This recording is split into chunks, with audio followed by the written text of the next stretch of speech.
우리 옆에 분 뒤에 분 보고 인사하겠습니다. 참 잘 오셨습니다. 인사하겠습니다. 참 잘 오셨습니다.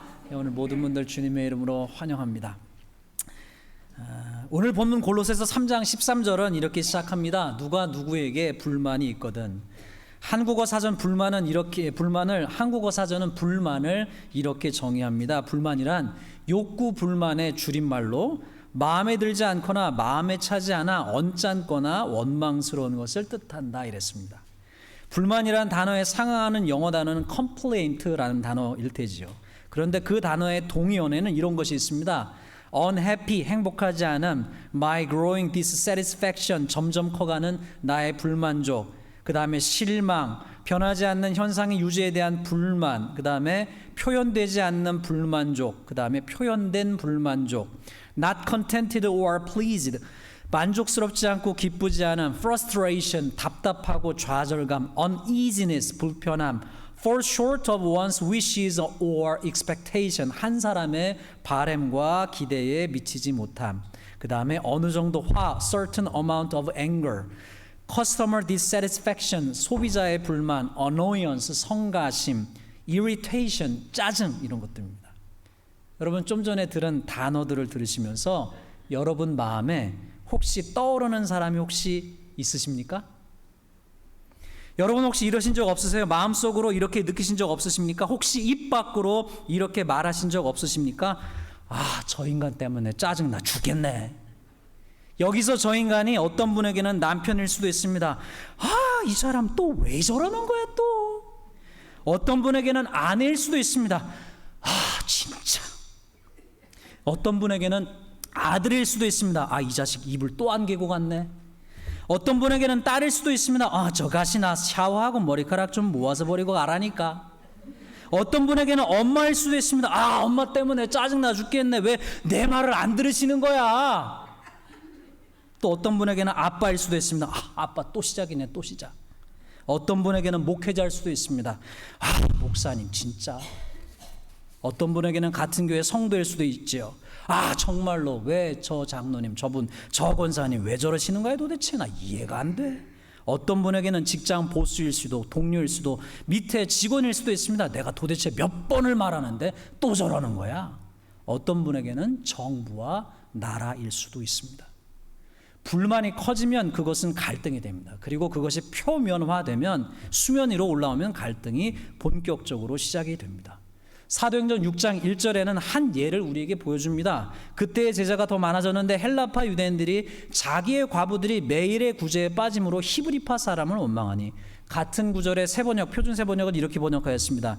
이 시기에 제자들이 점점 불어났다. 그런데 그리스 말을 하는 유대 사람들이 히브리 말을 하는 유대 사람들에게 불평을 터뜨렸다. 그것은 매일 구제하는 일에 있어서 자기네 과부들이 소홀히 여김을 받았기 때문이다. 초대교회 안에 두 그룹이 있었다는 거예요. 한 그룹은 헬라파 유대인들, 그릭을 말하는 유대인들이 있었고, 다른 그룹은 히브리파 유대인들, 히브리어를 말하는 유대인들이 있었습니다. 그런데 초대교회 성도들이 많아지면서 헬라파 유대인들의 홀 어머니들이, 싱글 마더들이 히브리파 유대인의 홀 어머니들에 비해서 동일하게 음식과 지원을 동일하게 받지 못했던 것 같습니다. 그래서 헬라파 유대인들이 왜 우리 헬라파 싱글 마더만 차별하느냐, 그런 상태가 계속되자 마침내 쌓였던 불만이 터져 나온 것이죠. 아마도 이 헬라파 유대인들이 히브리파 유대인들에게 불평하고 원망하고 비난했던 것 같습니다. 갈등이 터져 나온 것 같습니다. 성경 안에는 이러한 불만, 불평, 그리고 그것이 커져서 갈등이 된 경우를 제가 다 열거하기에는 다 찾아봤는데 제게 주어진 이 설교 시간으로 너무 부족합니다. 그만큼 많다는 얘기예요. 성경을 통해서도, 우리의 일상을 통해서도 알 수 있는 것은 사람 사는 세상에는 문화를 막론하고 시대를 막론하고 항상 인간 세상에는 불만과 갈등이 있어 왔다는 사실입니다. 멀리 갈 것도 없이 여러분 가정만 보셔도 아시고, 멀리 갈 것도 없이 여러분이 속한 교회만 보셔도 아시고, 멀리 갈 것도 없이 우리가 사는 미국만 봐도 아시지 않습니까? 여기서 깨닫게 되는 사실이 있습니다. 인간 사는 세상에는 불만과 갈등이 있는 것이 당연한 것이다 라고 하는 사실입니다. 자, 저를 따라서 크게 한번 소리로 외쳐보십시다. 갈등은 당연한 것입니다. 예, 인간 사는 세상에 갈등이 있는 것은 당연한 거예요. 당연한 거. 찰스 더이그라고 하는 작가는 그의 책 Super Communicators라고 하는 책에서 이렇게 말했습니다. 물론 갈등은 항상 삶의 일부입니다. 우리는 결혼 생활과 우정, 직장과 그리고 아이들과도 말다툼을 합니다. 토론과 반대는 민주주의, 가정생활 그리고 모든 의미 있는 관계의 일부입니다. 그 책에 나오는 내용이에요. 인권활동과 도로시 토마스가 한때 썼듯이 평화란 갈등이 없는 것이 아니라 갈등을 다룰 수 있는 능력입니다. 갈등이 없는 세상은 없어요. 갈등을 어떻게 다룰 수 있냐 없냐의 문제죠. 그러면 여러분 한번 생각해 보십시다. 왜 갈등과 충돌과 불만이 일어나는 것일까요? 오랫동안 개인과 단체의 갈등을 연구하고 중재를 위한 교육훈련을 과정을 개발해온 롬마드 메노나이트 피스센터라고 하는 곳에서는 다음과 같이 갈등의 종류와 원인에 대해서 설명합니다. 메노나이트 피스센터는 갈등에는 정보 충돌의 갈등, 관계 충돌, 관계 갈등, 가치 갈등, 구조적 갈등, 그 다음에 이익의 갈등이 있다고 분류하였습니다. 즉 쉽게 말하면 사람과 사람, 집단과 집단에 일어나는 갈등과 충돌에는 다음과 같은 것이 있다는 거예요. 첫 번째는 정보 갈등입니다. 서로 다른 사람들이 이쪽과 이쪽에 다른 정보를 가지고 있어서 싸우는 거예요. 갈등이 생기는 거예요. 두 번째는 관계 갈등입니다. A와 B가 부족한 소통 능력으로 인해서 갈등이 생기고 서로 반복되는 불만족스러운 행동으로 말미암아 생기는 갈등이에요. 가치 갈등은 서로 다른 기준과 가치관으로 인해서 생기는 갈등이에요. 기준과 기준점이 달라서, 가치 기준이 달라서. 구조적 갈등은 자원의 기회가 불균등하게 배분되면서 생기는 갈등이고, 이익 갈등은 서로 자기가 생각하는 이익이 충돌해서 오는 갈등입니다. 요즘 여러분은, 여러분의 가정은, 우리 교회는, 우리가 살고 있는 미국은 어떤 갈등을 경험하고 있습니까? 어떤 갈등을 지금 통과하고 있나요? 정보 갈등입니까? 관계 갈등입니까? 가치 갈등입니까? 구조적 갈등입니까? 이익 갈등입니까? 조금 다르게, 좀 평범하게 설명을 해보도록 하겠습니다. 사람들은 다 성격이 다릅니다. 또한 사람들은 다 다른 환경에서 자라났고 살아왔습니다. 오랜 시간이 지나면서 사람들은 저마다 어떤 사고방식, 어떤 행동방식에 익숙해져 있습니다. 영어 표현으로는 wired 이렇게 삥삥삥 감겨져 있다는 표현이 있어요. 그것이 그 사람의 성격과 성품과 가치관이 되기도 합니다. 그래서 두 사람 이상이 만나면 이런 일들이 벌어지곤 합니다. 저 사람 왜 저러지? 혹은 그게 안 보이세요? 혹은 어떻게 저걸 못 보지? 이런 일들이 일어나요. 무슨 말이냐? 외향적인 사람이 내향적인 사람을 만나면 이렇게 속으로 혹은 겉으로 이렇게 말합니다. 저 사람 왜 저렇게 말이 없는 거야? 왜 이렇게 사교성이 떨어지지? 내향적인 사람은 외향적인 사람을 보면 이렇게 생각합니다. 왜 저 사람은 저렇게 말이 많은 거야? 왜 저 사람은 이렇게 진실하지 못해? 빠른 사람이 느린 사람을 만나면 이렇게 얘기합니다. 저 사람은 왜 이렇게 느려? 답답해.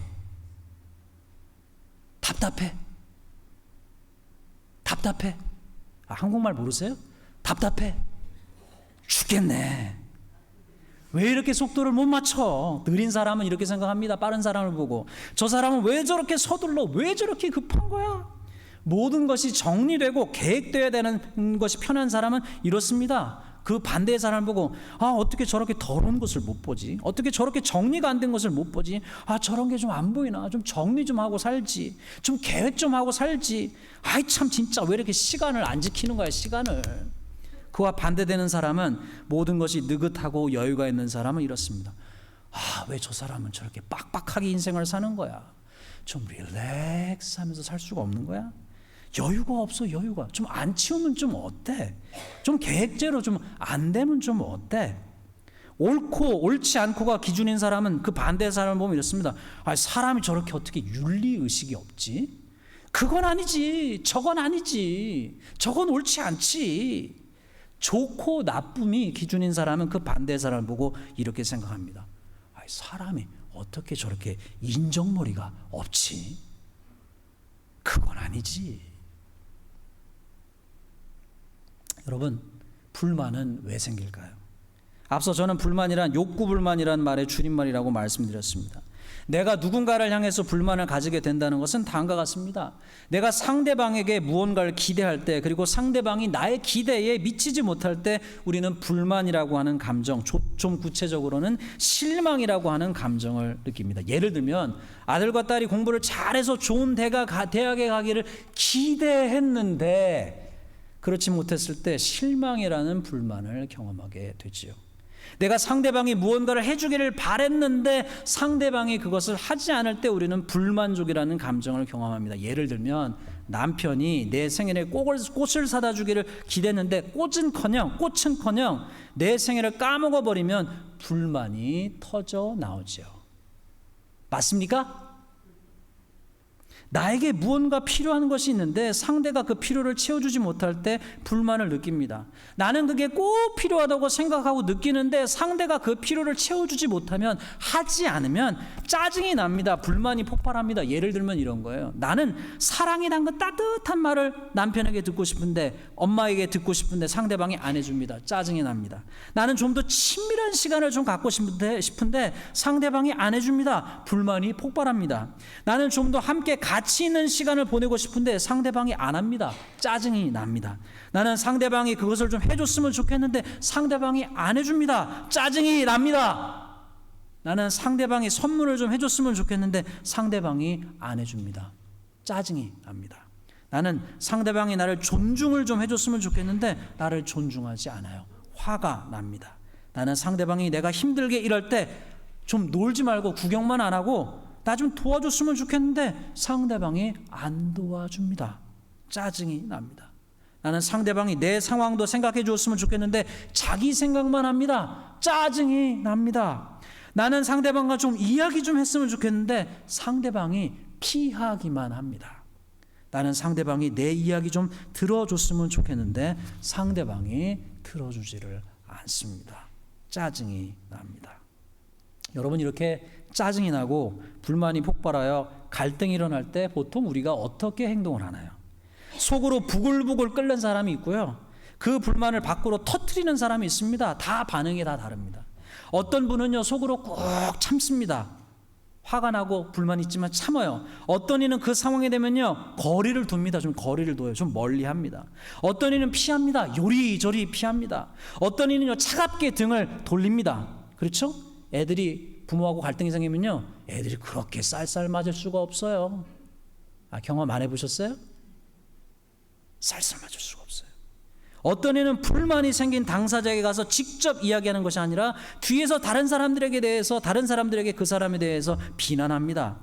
어떤 이는 그냥 가서 지적합니다. 괜찮은 사람은 가고 불평합니다. 비난합니다. 원망합니다. 창피를 줍니다. 소리를 지르기도 합니다. 상대방은, 어떤 이는 그것을 듣고 꾹 참아요. 어떤 이는요, 그걸 듣다가 도저히 못 듣겠어가지고 나가버려요. 어떤 이는요, 같이 맞받아 싸웁니다. 그러는 당신은 삿대질이 시작됩니다. 그리고 싸움이 전쟁이 됩니다. 이게 다 남의 얘기지요. 자, 그러면 우리는 어떻게 해야 될까요? 먼저 불만에 대해서 생각해 보십시다. 믿는 신자로서 갈등이 있는 것은 당연한데 우리는 당연한 것을 넘어서라고 부르심을 받은 사람들입니다. 아멘이세요? 아멘이시죠?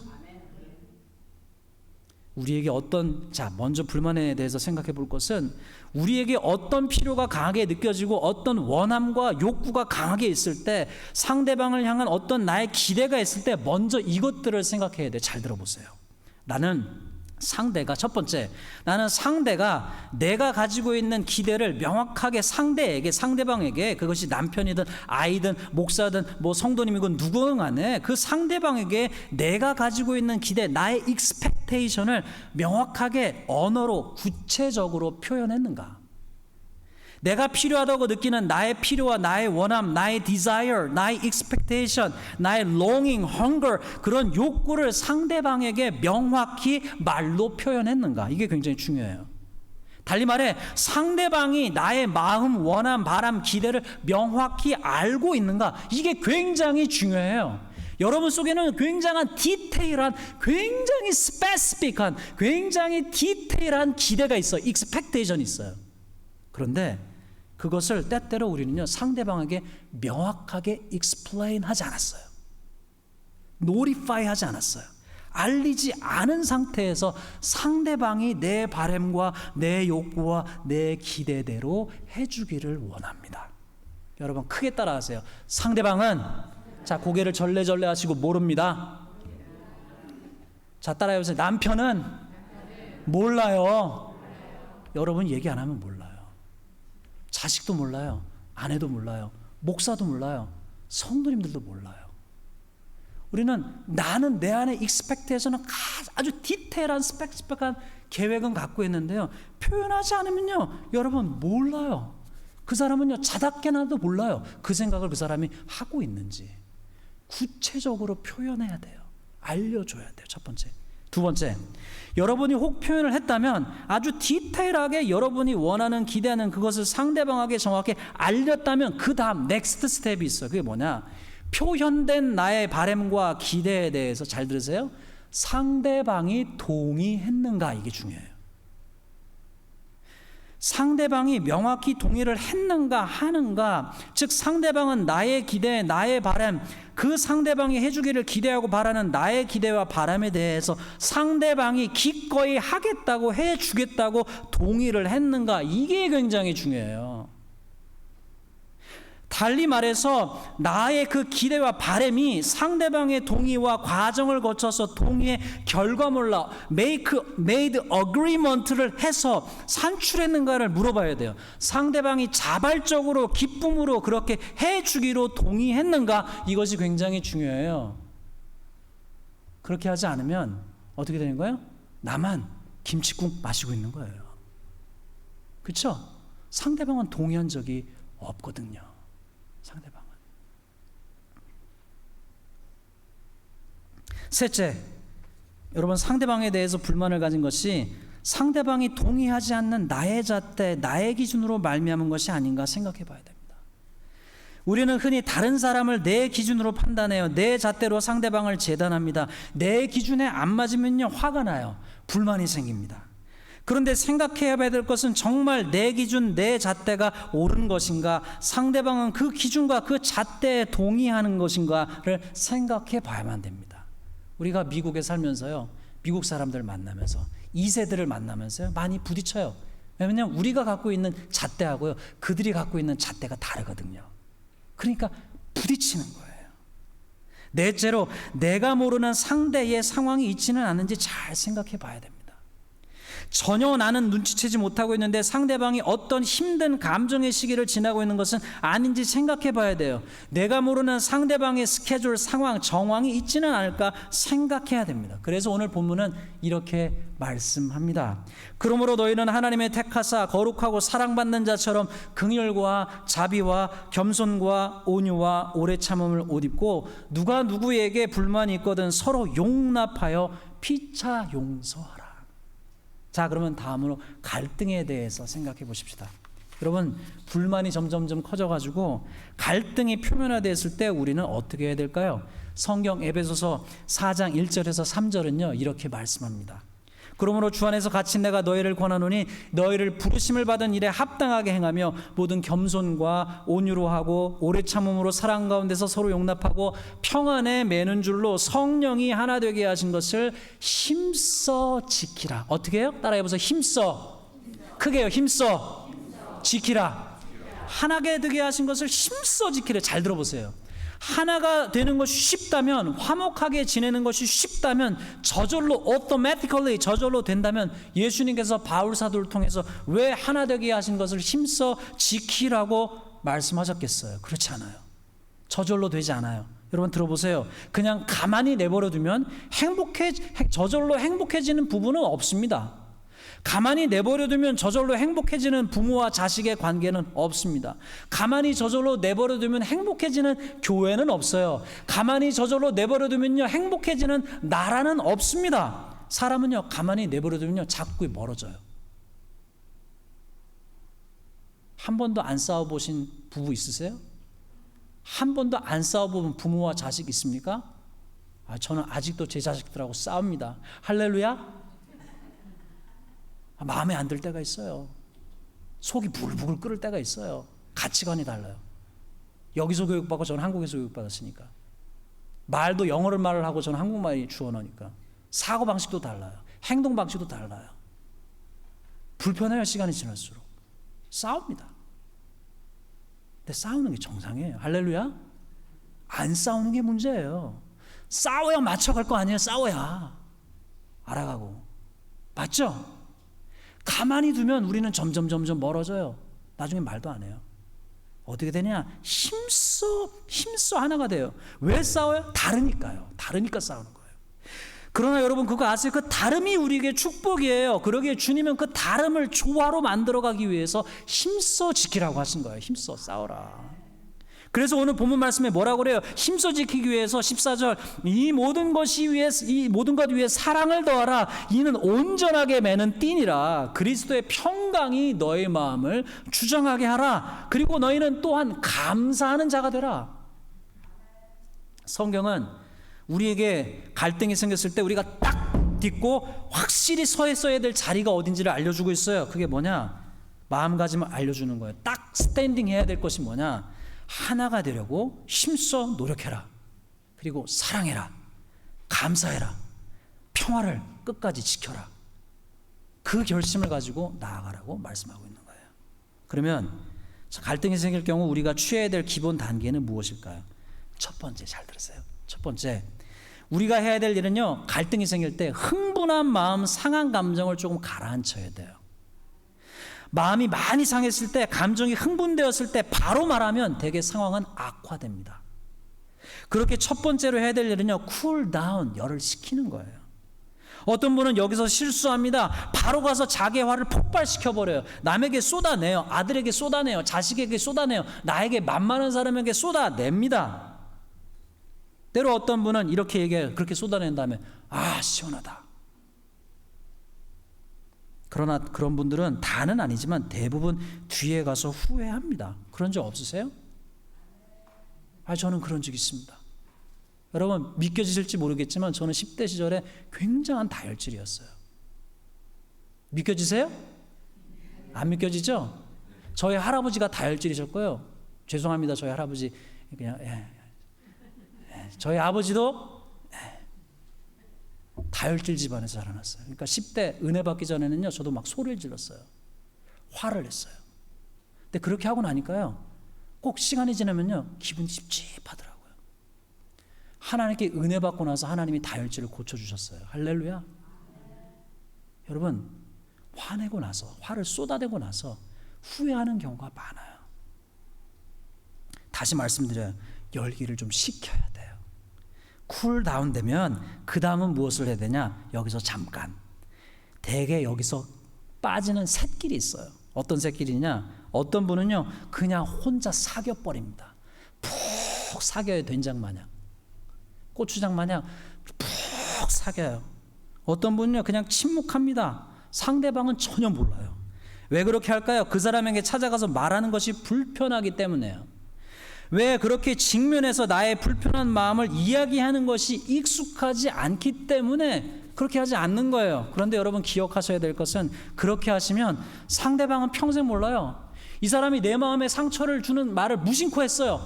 내 마음이 막 부글부글 끓어요. 막 그 마음 때문에 막 일주일을 끙끙 앓았어요. 근데 그 끙끙 앓는 거를요, 된장 사기다 푹 눌러가지고 푹 사겨, 푹 사깁니다. 그 사람한테 가서 얘기를 안 해요. 왜요? 가서 얘기하는 게 불편하거든요. 안 해봤거든요. 가서 얘기하면 뭐 어떻게 될지 모르거든요. 아웃컴이 두렵거든요. 그 얘기 안 해요. 그 사람은요, 그 말을 한 거 생각도 모르고 있어요. 모르고 있어요. 꿈에도 몰라요. 그러니까 어떻게 되느냐? 다음번에 그런 말 또 해요. 보이세요? 반복되는 거? 그 상대방은 배우고 성장하고 고칠 기회를 계속 잃어버리고 있는 거예요. 둘째로 우리가 해야 될 일은 그러면 어떻게 해야 되느냐? 상대방에게 직접 가서 대화해야 돼요. 여기를 잘 들으세요. 예수님께서 마태복음 18장 15절에서 어떻게 말씀하셨느냐? 이렇게 말씀하셨습니다.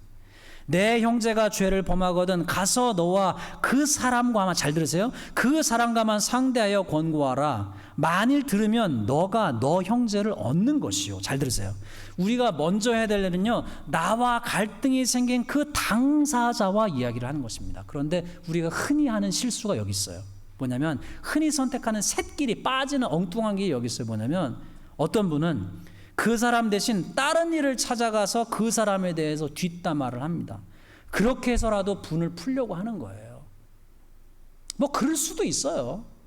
근데 그게 끝이면 안 돼요. 종착 여기면 안 돼요. 어떤 분은요, 그것을요, 공개적인 자리로 가지고 나갑니다. 불만을.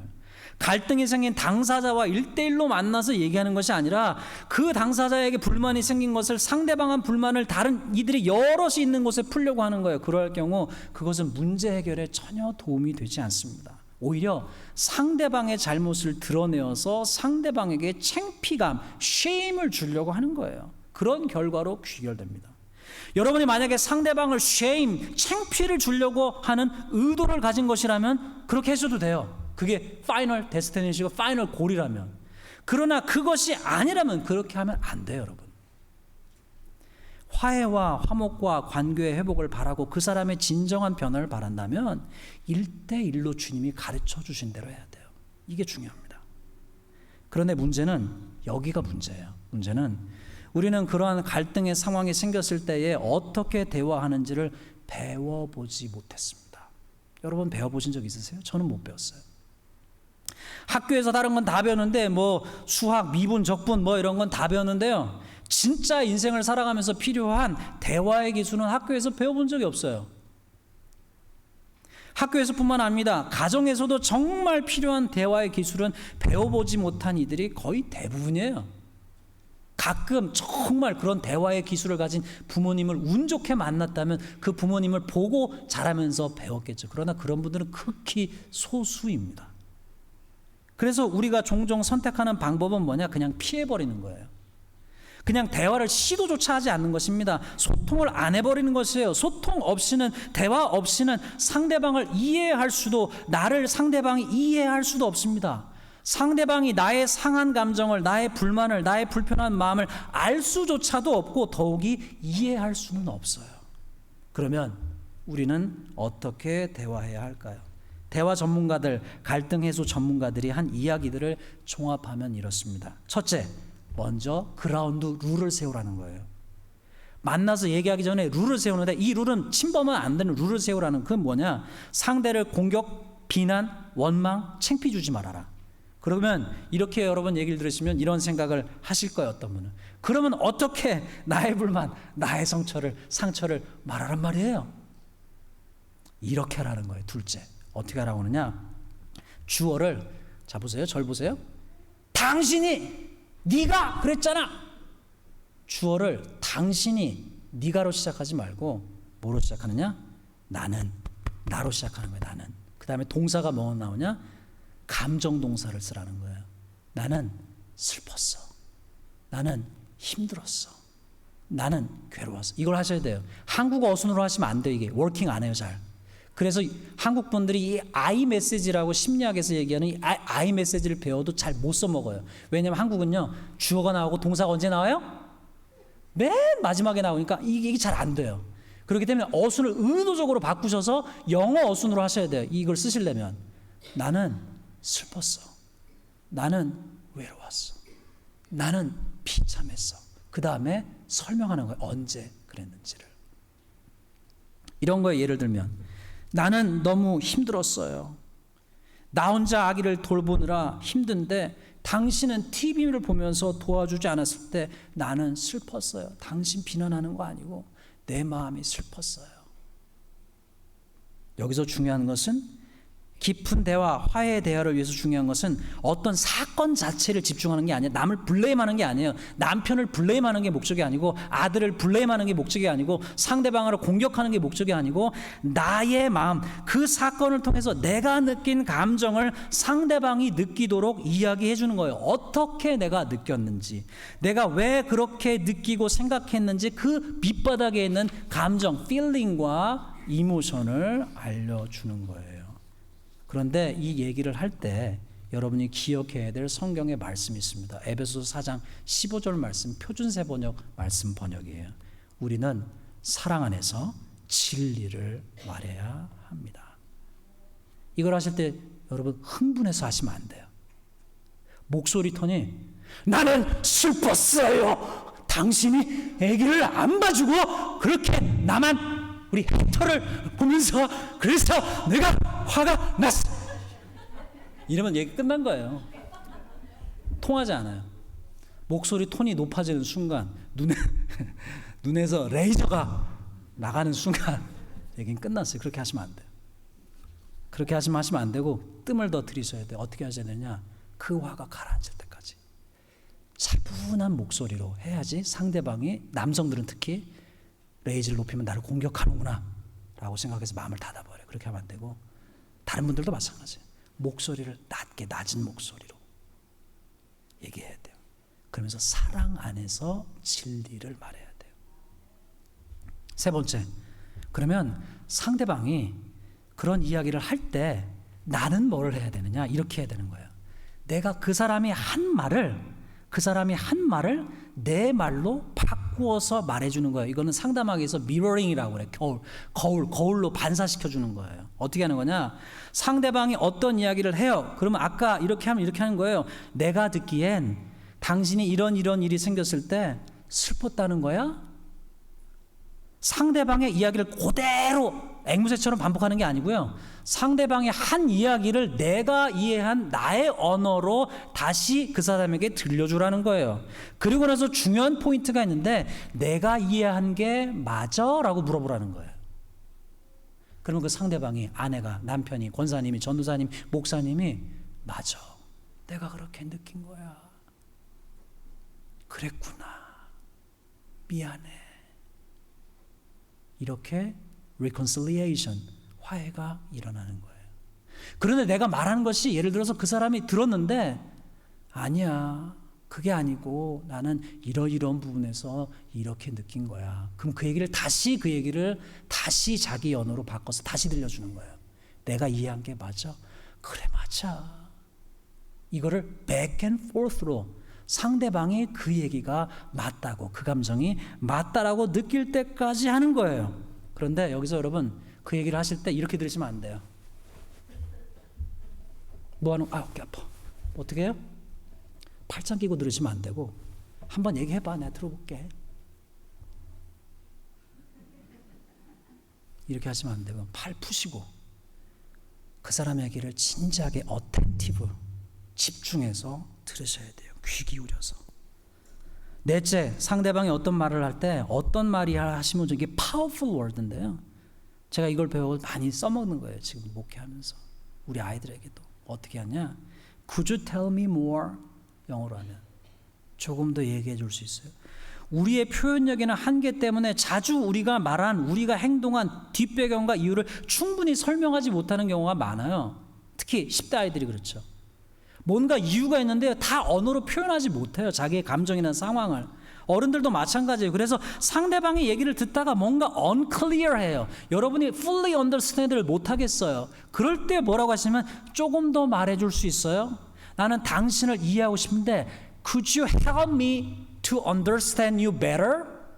나로 하여금 당신을 조금 더 이해할 수 있게 Could you tell me more? 이러면요, 내가 여태까지 알지 못했던, 전혀 생각하지 못했던 상대방의 행동과 말 뒤에 있는 진짜 이유와 배경과 그 사람의 스토리가 나오기 시작해요. 할렐루야. 어제 우린 경험했죠? 할렐루야. 그거예요. 이걸 배운 거예요. 누군가 얘기를 시작할 때 우리는 자꾸 테이크턴 하거든요. 그런데 그 사람이 갖고 있는 우리가 여태까지 알지 못했던 얘기가, 이게 마법의 열쇠예요. 따라해 보세요. 좀만 더 얘기해 줄래요? 영어로 따라해서 Could you tell me more? 이게 powerful word예요. powerful word. 조금만 더 얘기해 줄래요? 다섯째, 이런 과정을 통해서 서로를 이해감과 동시에 서로 입장이 달랐던 이슈에 대해서 서로 합의할 수 있는 지점을 찾아가는 거예요. 한 사람만 이기는 것이 아니라. 여섯째, 그러나 그런 시간을 보냈음에도 불구하고 여전히 입장차, 의견차가 있을 수 있음을 기억하라는 거예요. 그럴 경우 여러분 그렇게 두 사람이 만나서 얘기했음에도 불구하고 때때로는요 서로의 감정은 이해했는데 어떤 어그리먼트를 만드는 것에 실패할 때가 있어요. 그러면 어떻게 해야 되느냐? 여전히 입장차, 의견차가 있을 수 있음을 존중해야 돼요. 너 나한테 동의 안 해? 난 너 꼴도 보기 싫어. 여러분 그러면요 우리는요 살 세상이 없어요. 그렇죠? 여러분과 생각이 다른 사람과 꼴도 보기 싫어. 그러면요 계속 스플릿만 내는 거. 스플릿. 여러분 무인도 가서 사셔야 돼. 할렐루야. 싸울 사람이 없어요. 그렇죠? 무인도 가세요. 무인도. 어떻게 되느냐? 그 사람과 서로 합의하는 것을 못해도 그래도 그럴 경우에 서로를 전보다 조금 더 이해했음에 만족하고 서로의 다름, 서로의 차이를 인정하고 그전보다 잘 지내는 법을 배우고 살아가야 돼요. 미국의 파워가 거기 있는 거 아니에요. 전 세계 사람들이 모여서 다 다르지만 상대방을 그래도 존중하고 함께 하모나이즈 돼서 사는 법을 배우는 게 미국의 강점이잖아요. 대화를 마치면서 우리가 기억해야 될 말씀 바로 오늘 말씀이에요. 그러므로 너희는 하나님의 택하사 거룩하고 사랑받는 자처럼 긍휼과 자비와 겸손과 온유와 오래 참음을 옷 입고 누가 누구에게 불만이 있거든 서로 용납하며 피차 용서하되 주께서 너희를 용서하신 것 같이 하라. 그렇게 하고 그 모든 것 위에 사랑을 더하라. 이는 온전하게 매는 띠니라. 제가 만약에 저희 둘째 아들하고 죄송합니다. 벌써 블리치를 해버렸네. 제 둘째 아들하고요 많이 달라요. 성격 저는 얘가 어디서 태어난지 모르겠어요. 다리에서 주워온 애인지 모르겠습니다. 정말 달라요. 저희 집안에서 너무 다른 애예요. 얘를 이해하느라고 정말 애를 많이 썼습니다. 근데 얘하고 다르다니 때문에 제가 만약에 못 살겠다면 얘 킥아웃 시켜버려야 돼 집에. 얘를 이해하려고 굉장히 책도 많이 읽고 노력도 하고 그러면서 많이 배운 거. 여전히 달라요. 여전히 달라요. 앞으로도 다를 거야. 할렐루야. 그래도 걔하고 같이 사는 법을 배워갑니다. 마지막으로 불안과 갈등의 상황에서 우리가 매우 주의해야 될 것이 있습니다. 여러분 서로 하나가 되라고 힘쓰라고 하신 주님의 말씀을 어떻게 순종하려고 하는 착한 그리스도인들이 주의해야 될 게 있어요. 잘 들으세요? 가능하면 다른 사람에 대한 불만을 건강하게 해소하고 갈등을 푸는 것이 필요하고 예수님을 믿는 신자 기독교인으로서 그것을 마땅히 해야 된다라고 하는 착한 그리스도인들이 주의해야 될 게 있는데 exceptional circumstance가 있어요. 예외적인 상황이 있음을 알아야 돼요. 인지해야 돼요. 우리가 살다 보면은 화목에 있어서 화목하게 지내야 되는데 가능하면 예외적 상황이 있음을 깨달으셔야 돼요. 그게 뭐냐? 첫째, 당신의 인생을, 여러분의 인생을 여러분이 착하신데 지속적으로 매우 힘들게 하는 어려운 사람들이 있음을 인지하고 계셔야 됩니다. 주의하셔야 할 것은 그런 부정적인 사람, 턱식한 사람들을 만날 때 그냥 착하기만 하셔서 그들에게 예수님이 다 화목하게 지내라고 하는데 다 화목하게 지내야지, 다 용서해야지, 거기까지는 괜찮아요. 그런데 그런 사람들에게 이리저리 휘둘리기만 하면 안 된다는 거예요. 그런 사람들을 만날 때 그들하고 어떻게든 잘 지내보려고만 여러분만 힘써요. 그리고 그 상대방은 전혀 힘쓰지 않아요. 여러분을 디피컬트하기만 해요. 하드 타임만 줘요. 톡식해요. 어떻게 하셔야 되느냐? 그런 사람들을 cope with, deal with 하는 기술을 배우셔야만 합니다. 그런 기술들이 있냐? 있어요, 여러분. 할렐루야. 그런 책들이 있어요. 할렐루야. 한국말로 번역된 거는 아직 확인을 못했습니다. 영어로 있어요. 한국말로 찾으면 있겠지요. 있어요. 그런 책들을 읽으시고 기술들을 익히셔야만 합니다. 둘째, 이게 더 중요해요. 여러분이 피하고, 따라해보세요. 피하고, 따라하세요. 피하고, 도망치고, 싸워야 하기도 합니다. 저는 이런 걸 잘 못 배웠어요. 교회를 다니면서. 원수를 사랑해라, 모든 사람과 화목하게 지내라, 이 메시지는 굉장히 많이 들었는데 우리가 인생을 살다가 때로는 반드시 피해야만 하고 반드시 도망쳐야만 하고 때로는 맞서서 싸워야 되는 사람들이 우리의 인생의 울타리 안에 있을 수 있다는 걸 배우지 못했어요. 여러분이 인생을 사시다 보면 때로는요, 일반적인 범주를 벗어나서 여러분을 지속적으로 괴롭히거나 공격하는 사람들이 있을 수 있습니다. 여러분을 지배하거나 여러분을 이용하거나 여러분을 조정하는 사람이 있을 수 있어요. 인생을 살다가 분리를 만날 수도 있고 나르시시스트를 만날 수도 있고 사기꾼을 만날 수도 있고 여러분을 조정하는 사람을 만날 수도 있습니다. 심지어 죄송합니다만 여러분을 죽이려고 하는 사람이 있을 수도 있어요. 그리고 실제로 죽이기도 합니다, 여러분. 가정폭력의 희생자들이죠. 가정폭력의 끝은요, 폭력으로 끝나지 않아요. 미국의 수많은 리포트들, 한국에서도 나오는 보고서들을 보면 가정폭력의 끝은요, 그 가정폭력 가해자가 피해자인 아내, 피해자인 아이들, 피해자인 남편을요, 결국에는 죽여요. 근데 여러분 그거 아세요? 가정폭력 피해자들이요, 두들겨 맞으면서도 다시 집으로 가요. 그래도 우리 남편은 밥은 먹이잖아. 두들겨 맞고 멍이 들어요. 그래도 우리 아빠는 나를 학교에 보내주잖아. 막 때려요. 무지막지하게 때려요. 그리고는요, 그 다음날 술 먹고 그런 다음에 술 안 먹고도 그러고요. 그 다음날 와서 뭐라고 그래요? 내가 미안해. 다음엔 안 그럴게.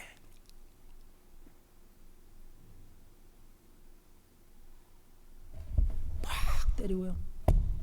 와가지고 짜장면 사주면서 다음에는 안 그럴게. 여기 원고에 없어요. 다음엔 안 그럴게. 맞으면 어떻게 돼요? 총으로 쏴서 죽이거나 때려서 죽이거나 칼로서 찔러 죽여요. 그 일이 왜 일어나냐? 이런 걸 못 배워서 그래요. 교회 다니는 사람들이 원수를 사랑하라는 메시지만 듣고 주님이 말씀하신 그 비하인드의 다른 메시지는 깨닫지 못해서 그런 일이 벌어지는 거예요. 잘 들어보세요. 제가 증명할게요. 성경 예로. 조금 참으세요. 들으세요. 자, 어떻게 하느냐? 그런 사람이 여러분을 실제로 죽이려고 의도하는 그런 사람을 만날 때 그런 사람이 여러분의 삶의 반경 안에 있을 때 어떻게 해야 됩니까? 그런 사람은 여러분이 지속적으로 만나온 사람일 수도 있고요. 같이 사는 사람일 수도 있고요. 전혀 모르는 낯선 사람일 수도 있어요. 여러분 부산에 그 부산 돌려차기 그 남자 한국 뉴스 보수 아시죠? 아시죠? 부산 돌려차기 엘리베이터 앞에서 어떤 여인 돌려차기 해버렸잖아요. 묻지마 폭행, 묻지마 난사 미국에도 벌어지잖아요. 그런 사람이 있을 수 있어요, 여러분. 우린 생각도 안 하지만 여러분이 희생자가 되지 않을 거라고 생각하지 마세요. 언제든지 우리도 타겟과 빅팀이 될 수 있어요. 그럴 경우 어떻게 되느냐? 잘 들어보세요. 첫 번째 해야 될 게 뭐냐면 그런 사람이 있을 수 있음을, 그런 사람이 있음을 깨닫고 경계하셔야 돼요. 깨어 있어야 돼요. 그 다음 잘 들어보세요. 그 사람에게 맞서 싸울 힘이 없으면요, 따라해보세요. 피하셔야 합니다. 좀 따라 좀 해보세요. 피하셔야 합니다. 큰 소리로 도망쳐야 됩니다. 걸음아 나설려라. 도망쳐야 돼요. 증명할게요. 구약에서 가족이에요, 가족.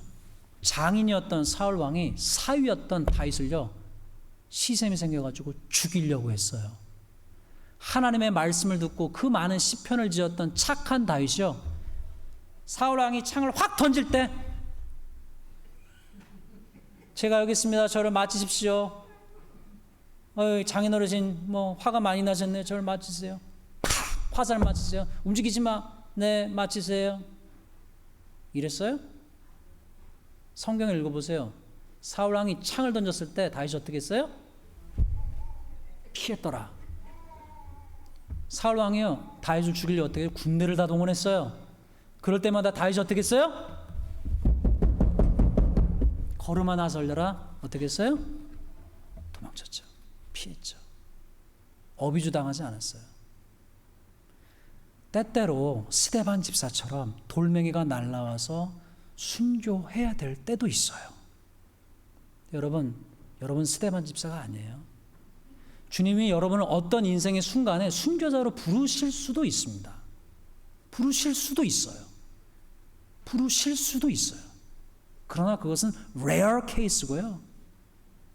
대부분 어떻게 되느냐? 그런 어뷰저를 만날 때 여러분이 하셔야 될 일이 맞서 싸울 힘. 여러분 다윗하고 사울하고 어떻게 싸워요? 잽이 안 되는데요. 여기는 왕이고 군사가 뭐 수천이 있고 여기는 지금 도망자 신세인데 싸워봐야 게임이 돼요? 안 되지요.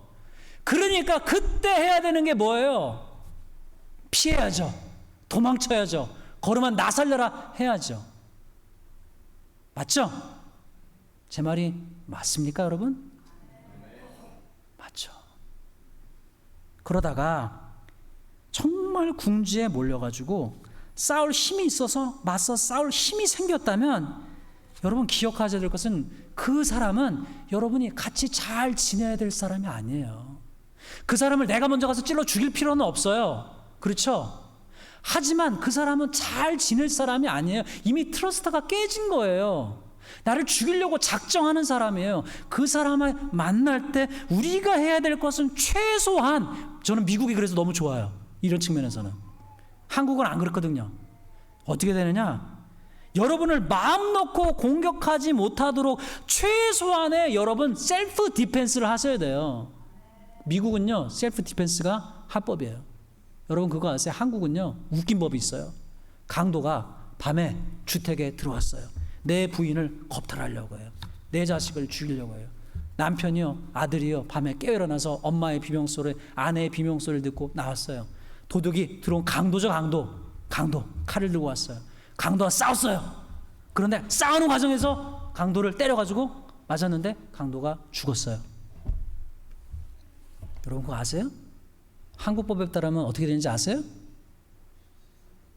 한국법에 따르면 이 강도를 액시던틀리 죽은 이 아빠, 이 아들은요 어디 가야 돼요? 제일 가야 돼요.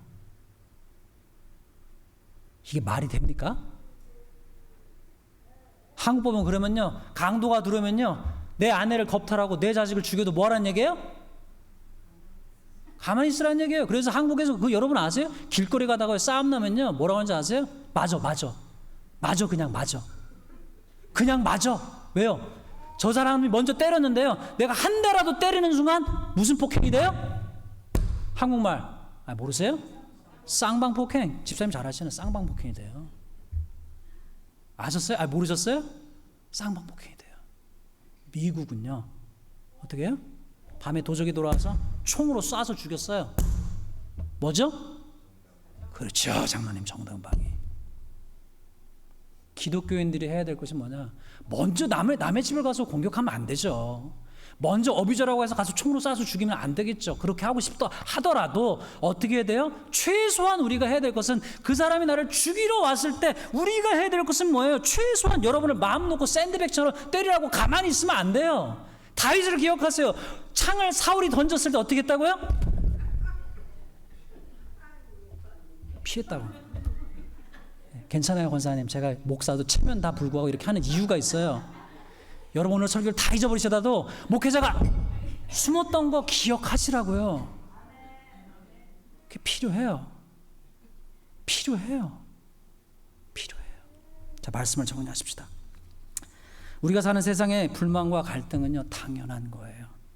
불만이 생길 때 첫 번째 상대방에게 내가 생각하는 기대를 명확하게 알게 해주셔야 되고, 두 번째 상대방이 나의 기대와 바람에 동의를 하는지를 확인하셔야 되고, 세 번째 나의 기준과 잣대로 상대방을 재단하고 있지 않은지 반성하셔야 되고, 네 번째 내가 모르는 상대방의 상황이 있는 것은 아닌지 물어보거나 확인하셔야 되고, 다섯 번째 말씀을 기억하셔야 돼요. 긍휼과 자비와 겸손과 온유와 오래 참음으로 서로 용납하고 용서하라.